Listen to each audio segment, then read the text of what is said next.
अगर मैं तुमसे कहूं कि आने वाले कुछ सालों में दुनिया का सबसे बड़ा धर्म ही इतिहास बन सकता है, तो क्या तुम इसे सिर्फ एक अफवाह मानोगे या सच जानने की हिम्मत रखोगे?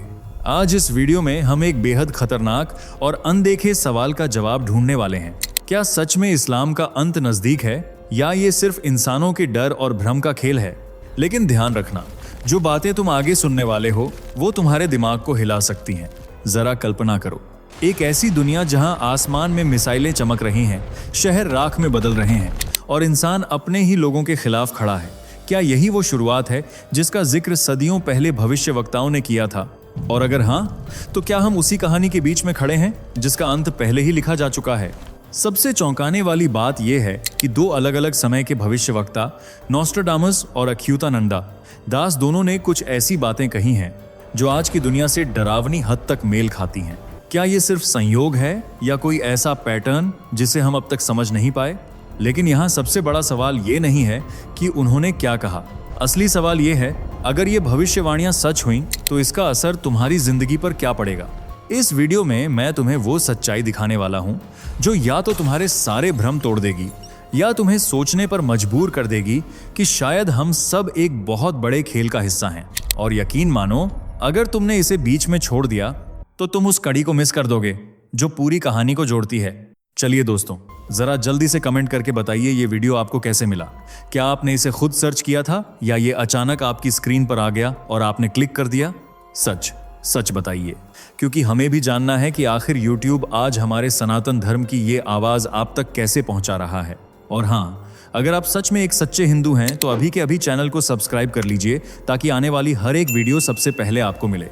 वीडियो को लाइक करना मत भूलना ताकि दुनिया को दिखाया जा सके कि सनातन की शक्ति अभी जिंदा है। तो चलिए बिना वक्त गंवाए बढ़ते हैं वीडियो में आगे। क्या इस्लाम का अंत नजदीक आ चुका है? क्या हम तीसरे विश्व युद्ध के मुहाने पर हैं? क्या कहती है अच्युतानंद की भविष्यवाणी? नोस्ट्राडामस कौन थे और इस्लाम पर उन्होंने क्या लिखा? क्या तीसरा विश्व युद्ध इंसान की तबाही की वजह बनेगा?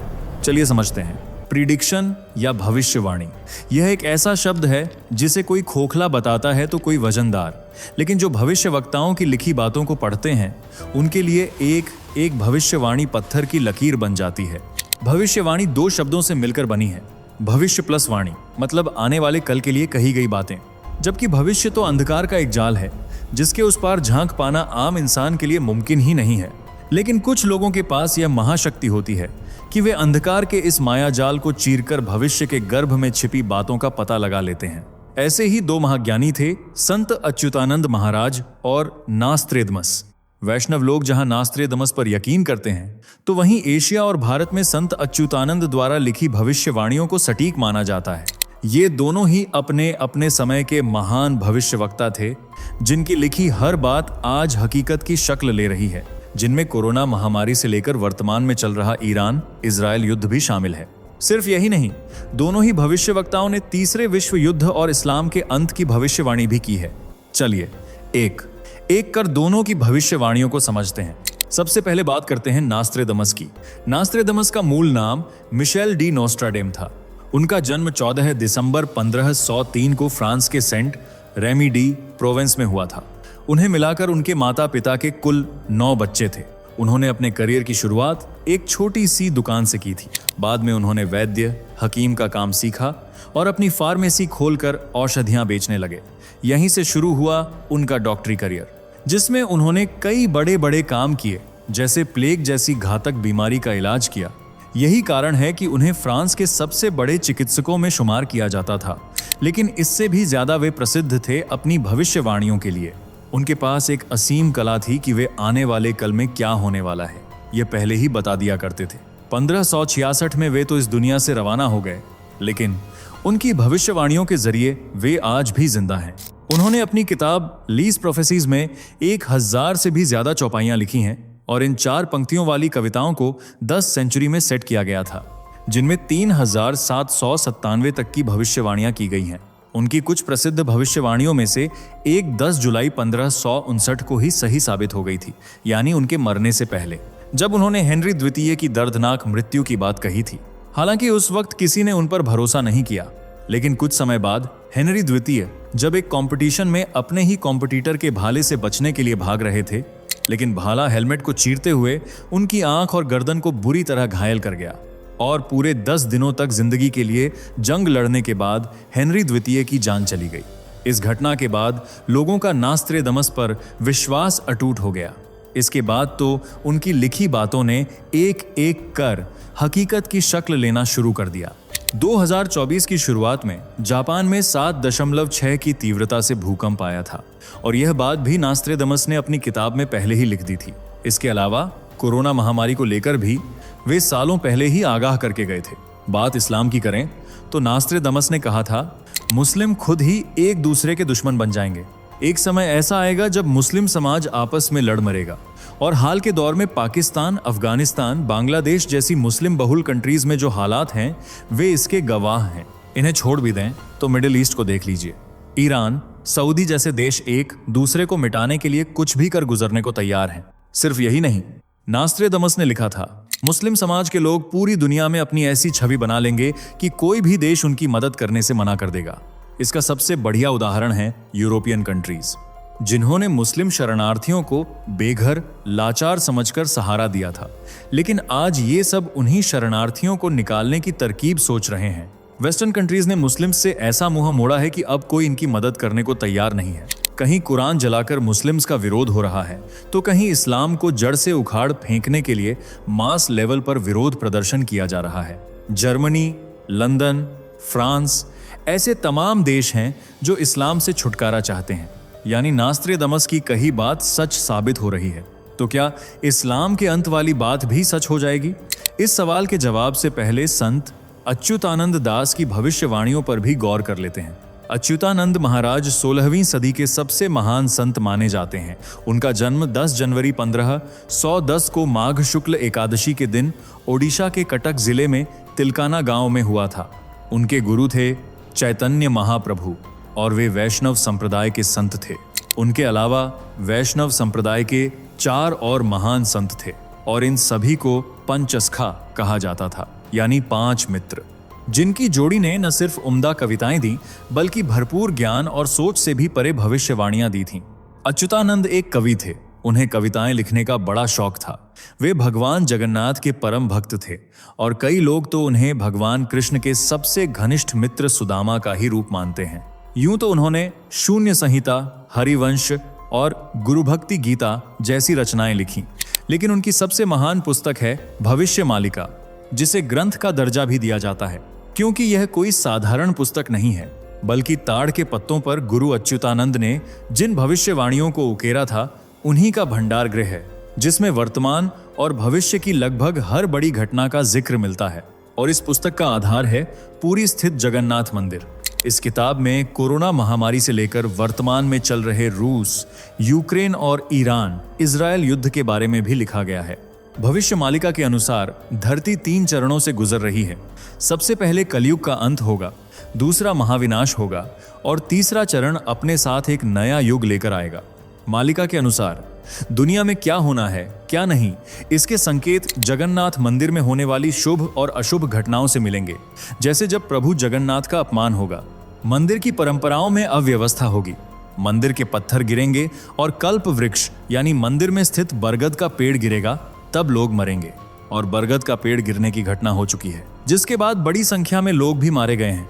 3 मई 2019 को जब ओडिशा में भीषण चक्रवाती तूफान फानी आया था, तब यहां स्थित कल्प वृक्ष टूटकर गिरा था और इसके बाद ही दुनिया ने कोरोना जैसी महामारी को देखा था, जिसने न सिर्फ लाखों लोगों की जान ली बल्कि महीनों तक इंसान को 4 दीवारी में कैद कर दिया। जैसे ही लोगों ने इस भविष्यवाणी को सच होते देखा, अच्युतानंद महाराज पर उनका विश्वास और ज्यादा अटूट हो गया। ऐसे में उनके द्वारा कई बातों को नजरअंदाज करना भारी पड़ सकता है। भविष्य मालिका के अनुसार 2022 से 2029 के बीच धरती पर हो रही प्राकृतिक आपदाओं के कारण 7 दिनों तक अंधेरा देखने को मिलेगा, जो कलयुग के अंत का संकेत होगा। एक तरफ प्राकृतिक आपदाएं होंगी तो दूसरी तरफ एक महायुद्ध भी हमारा इंतजार कर रहा है। मालिका के अनुसार शनि के मीन राशि में प्रवेश करने के साथ ही तीसरे विश्व युद्ध की शुरुआत हो जाएगी, क्योंकि शनि मीन योग तबाही का संकेत है। और देखा जाए तो रूस यूक्रेन युद्ध के साथ ही तीसरे विश्व युद्ध की चिंगारी फूट चुकी है। दोनों देशों के बीच युद्ध शुरू हुए 4 साल से भी ज्यादा हो चुके हैं। 24 फरवरी 2022 को दोनों देशों के बीच झड़प शुरू हुई थी। तब से लेकर अब तक यह युद्ध थमने का नाम नहीं ले रहा है, बल्कि और भीषण होता जा रहा है। एक तरफ जहां यह युद्ध थम नहीं रहा है, वहीं दूसरे युद्ध शुरू होते जा रहे हैं, जैसे ईरान इजराइल युद्ध, जो दुनिया को डरा रहा है क्योंकि इस जंग में अमेरिका भी शामिल है। इस युद्ध की शुरुआत 28 फरवरी 2026 को अमेरिका और इजराइल द्वारा संयुक्त सैन्य अभियानों जैसे ऑपरेशन एपिक फ्यूरी और ऑपरेशन रोरिंग लायन के साथ हुई थी। इस दौरान दोनों देशों ने ईरान के परमाणु ठिकानों, सैन्य ठिकानों और मुख्य स्थानों को निशाना बनाते हुए बड़ी संख्या में हवाई हमले किए थे, जिसके बाद ईरान ने भी अमेरिका और इजराइल को सबक सिखाने की कसम खाई और यहीं से जंग ने भीषण मोड़ ले लिया। ईरान ने एक के बाद एक कई हमले किए और मिडिल ईस्ट में अमेरिकी ठिकानों को निशाना बनाया, जिससे अमेरिका को 24,000 करोड़ का नुकसान हुआ है और 13 अमेरिकी सैनिकों की जान जाने की भी खबर है। रिपोर्ट्स के अनुसार ईरान ने अमेरिका के 17 ठिकानों को निशाना बनाया। अब तक दोनों देशों के बीच सैकड़ों मिसाइलें दागी जा चुकी हैं, जिस वजह से हजारों लोग घायल हुए हैं, जबकि दर्जनों ने अपनी जान गंवा दी है। यह युद्ध जिस स्तर पर हो रहा है, वह कहीं तीसरे विश्व युद्ध के शुरू होने का संकेत दे रहा है। जैसा कि भविष्य मालिका में लिखा भी है कि थर्ड वर्ल्ड वॉर देशों के छोटे छोटे संघर्षों से शुरू होगा, जो धीरे धीरे वैश्विक रूप ले लेगा। इसमें रूस, चीन और मुस्लिम देश गठबंधन करेंगे और पश्चिमी देशों से टकराएंगे। यह युद्ध 6 साल 6 महीने तक चलेगा, जिसमें भारत की इन्वॉल्वमेंट पहले तो न के बराबर होगी। हालांकि छोटे स्तर पर नुकसान पहुंचेगा, लेकिन आखिरी 13 महीनों में भारत भी इस युद्ध का हिस्सा बनेगा और तब यह भारत की लड़ाई बन जाएगी, क्योंकि चीन के इशारे पर 13 मुस्लिम देश भारत पर धावा बोल देंगे। उस पर मिसाइलें दागी जाएंगी, बम गिराए जाएंगे और भारत को नेस्तनाबूद करने की हर कोशिश होगी। शुरू में भारत युद्ध में कमजोर पड़ता नजर आएगा और लोग बड़ी संख्या में मारे जाएंगे, लेकिन धीरे धीरे भारत भी अपनी पकड़ बनाएगा और एक एक कर इन सभी मुस्लिम देशों को पछाड़ देगा। इस युद्ध के बाद पाकिस्तान नाम का कोई देश नहीं बचेगा, बल्कि यह पहले की तरह अखंड भारत का हिस्सा होगा। चीन को बुरी तरह से शिकस्त मिलेगी और पाकिस्तान की तरह कुछ और मुस्लिम देशों का नामो निशान मिट जाएगा। जो बचेंगी वहां भी ज्यादातर सनातन धर्म से जुड़े लोग मिलेंगे। इस तरह इस्लाम का सूरज सदा सदा के लिए डूब जाएगा। मालिका की माने तो कलयुग के 5000 वर्ष पूरे होने के बाद संधिकाल शुरू हो चुका है और 2024 से 2030 के बीच यह वह समय चल रहा है जो विनाशकारी है। आज जिस स्तर की महंगाई हम देख रहे हैं, देशों के बीच टकराव देख रहे हैं, वह भी इसी विनाश का एक हिस्सा है। लेकिन यह तो अभी सिर्फ शुरुआत है, अभी तो और भी बहुत कुछ होना बाकी है। मालिका के अनुसार अभी तो प्रकृति इतना विकराल रूप दिखाएगी कि किसान खेती नहीं कर पाएंगे। कहीं पानी होगा तो कहीं एकदम सूखा। अनाज इतना कम होगा कि नोट भर कर देने के बाद भी नहीं मिलेगा। लोग तिल तिल कर मरेंगे। अमेरिका का एक बड़ा हिस्सा जलमग्न हो जाएगा और रूस एक हिंदू देश बन जाएगा।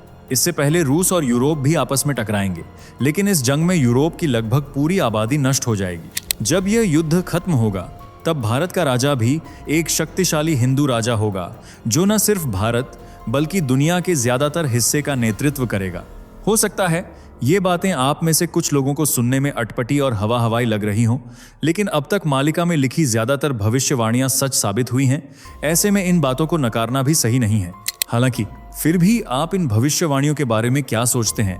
क्या सच में इस्लाम, जो आज दुनिया का सबसे तेजी से बढ़ता हुआ धर्म है, जो 2050 तक नंबर 1 पोजीशन पर आ सकता है, वह सच में खत्म हो जाएगा? अपनी राय कमेंट कीजिए। मिलते हैं अगली वीडियो में। तब तक के लिए वीडियो को लाइक शेयर करके चैनल को सब्सक्राइब कर लीजिए। दोस्तों, आपकी स्क्रीन पर 2 और वीडियो दिख रही हैं, जिसे देखने के लिए आप स्क्रीन पर क्लिक करें। दोनों देखिएगा, बहुत अच्छी वीडियो बनी है।